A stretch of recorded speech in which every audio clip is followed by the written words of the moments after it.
Critics of this bill, and they come from the left and the right, say there are already noise ordinances in place to quiet the call. That is Oren Liebermann, the Jerusalem correspondent for CNN.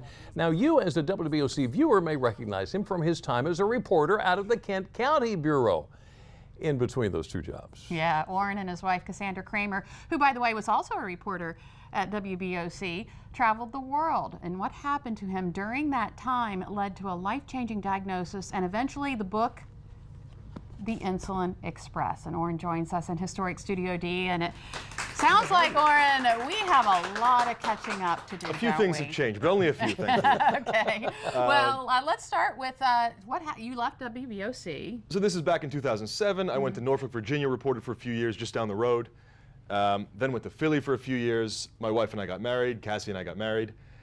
And it was our one-year anniversary and decided we can do the normal thing and buy a house and buy a car and start a family, or we can sell everything we own, buy a backpack, and just backpack around the world. What? Highly recommended. You should do it. I'll talk to your bosses. And it was supposed to be the trip of a lifetime. It was the trip of a lifetime, but something happened along the way. Something, yes.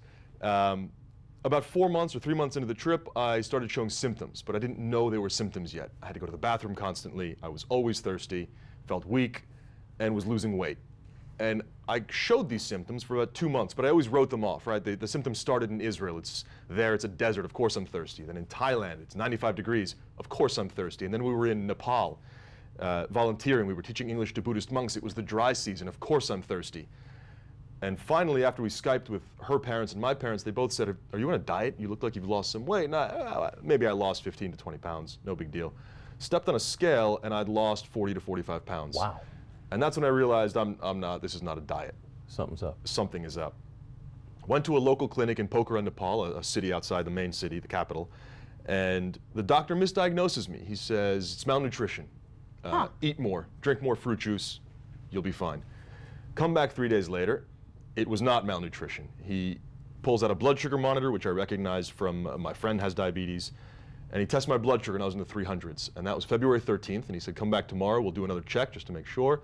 And I was officially diagnosed with type 1 diabetes, formerly known as juvenile diabetes, at the age of 31 on Valentine's Day 2014. Wow. In Nepal. He cleared me to fly home. He said, you're okay to get on an airplane and fly home. And we're halfway around the world, so this is a day and a half of travel. And he was wrong on his first diagnosis, and he was wrong again. And I ended up spending a week in 2 different Nepali hospitals. Oh my goodness. To get good enough to get on a plane to fly home. And still, even with all this, that didn't stop your trip? No, so the most important decision I've ever made, and I said most important decision, not most responsible decision, not smartest decision, not the decision my parents were happiest about. We were home for a month. I learned to deal with diabetes. I learned to manage blood sugar, and then we made the decision to get back on the road, to finish the trip we had started. I knew then that if I accepted no as an answer, if I said I need to live a different life because I have diabetes, I would always use diabetes as an excuse. Right. So we got back on the road. It wasn't easy. I had to carry around, I still carry around insulin pens and my blood sugar monitor and backup supplies and an emergency needle that comes in a red box, and it's a giant needle, and I scare people with it. Oh. I still carry all that around. Now what is this? You call this diabetes zen. Oh. This is after the diagnosis. We got back on the road, and this is one of the most important moments for me. This is above Machu Picchu in Peru. Wow. And it was stunning because we hiked in the Himalayas before I was diagnosed, but while I had diabetes. So it was dangerous to me. I pushed my body past the breaking point with undiagnosed diabetes. This hike, or that hike, came very close to matching that in terms of the altitude, in terms of the number of days. So that was me coming to peace with my disease. And your hands? What's in your hands? In my left hand is my blood sugar monitor. In my right hand was the insulin pen I carried along the hike. That was my moment of zen. That was, okay, I can do this. You can do this. It took a couple months. That's 3 or 4 months after we started traveling. It took that time to come to peace with diabetes. It is a manageable disease. It's frustrating. It's relentless. I want to bang my head against the wall sometimes, but it is manageable. And if you do the homework, if you do the prep work, you can do whatever you want afterwards. But if you don't do the homework, you risk severe complications from diabetes. Any ideas why you developed it?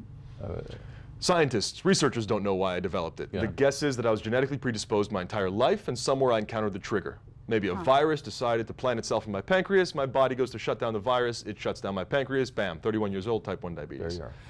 But I don't ask that. I don't ask why. I don't ask how it happened, because that answer has no help for me. It doesn't help me manage my disease. I get over it. I had to get over it. And now it's, how do I manage my disease? So now you're a correspondent for CNN, which I guess has always been a dream of yours, hasn't it? Back when I was at BOC, I actually wrote in my bio, I want to be a Middle East correspondent, thinking 0% chance this is happening. It took 10 years, but it actually happened. After the trip, and I truly believe the trip and traveling internationally made CNN interested in me as an international correspondent. I speak Hebrew. I'm a dual American-Israeli citizen. And CNN decided to give me a shot in Jerusalem. And I thought they were crazy to do it. I didn't tell them that until after we signed the contract. And it's worked out. It's incredible to live over there. Our daughter was born over there 11 months ago. And we have our very happy life over there. And then you made the decision to write the book. And that's what we want to talk about, the Insulin Express. Tell me about that. So part of it was certainly cathartic. I had to deal with my own diagnosis, which I'd never really dealt through just in the chaos of being in a hospital. Most importantly, I wanted it to be inspiring. It's supposed to be funny. It's supposed to be honest. But most importantly, it's supposed to be inspiring. Whether you have diabetes or another chronic disease, I hope you read this and do whatever it is that you want to do. If it's travel, travel. If it's do something else, do something else. But the goal of this was to be inspiring. And that's what I hope comes out of it. A portion of the proceeds go to the American Diabetes Association. So there is a good cause here, even if you don't enjoy the book that much. But I do hope you enjoy the book. You've got a foreword from Dr. Sanjay Gupta. I cannot tell you how gracious he is. He wrote the most unbelievable foreword. So unbelievable that I thought he wrote it for a better book and just happened to stick it on mine. But he was so kind about it and wrote an incredible foreword, and he has been inspiring. We crossed paths a little bit in Nepal a couple of years ago during the earthquake. He's as nice as it gets, and he wrote an incredible foreword to what I hope is an enjoyable book. And then I tell the story, and I said this just a moment ago as we were talking a bit off camera. I can't actually connect the dots from how I went from here to Norfolk to Philadelphia to travel to CNN. Somehow it all just came together. It all worked out.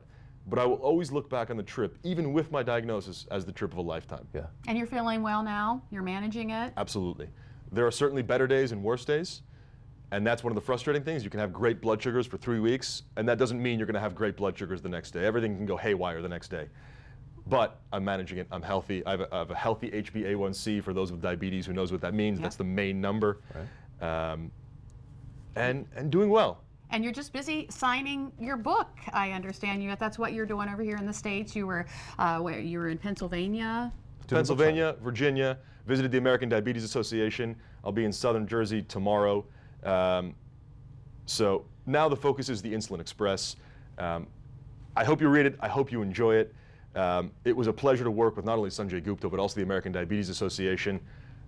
And just to tell the story, because there aren't enough success stories. No matter how many there always need to be more as an inspiration to others. And that's what I hope comes out of the Insulin Express.